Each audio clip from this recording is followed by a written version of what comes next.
If you're earning rewards on Swagbucks and want to withdraw them as PayPal cash but don't know how to do it, this guide will help you understand the complete process in a simple and beginner-friendly way.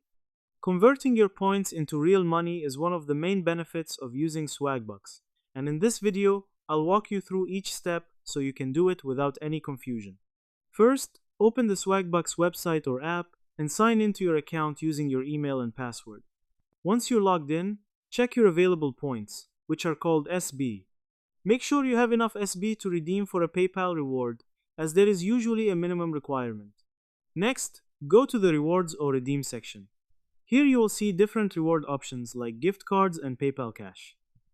Select the PayPal option that matches the amount you want to withdraw. Now click on Redeem and confirm your selection. Swagbucks may ask you to verify your account before processing the request. This can include confirming your email or completing identity verification. Make sure your PayPal account email matches your Swagbucks account email, as this is required for successful transfer. If they don't match, update your details before redeeming. After confirming everything, submit your request.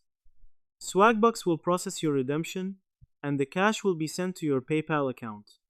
This process can take a few days depending on verification and processing time. Once the money is received in your PayPal balance, you can withdraw it to your bank account or use it for online payments. In short, go to Rewards, select PayPal Cash, confirm your details, and redeem your SB to receive money in your PayPal account. If this video helped you, don't forget to like and subscribe for more simple tutorials like this.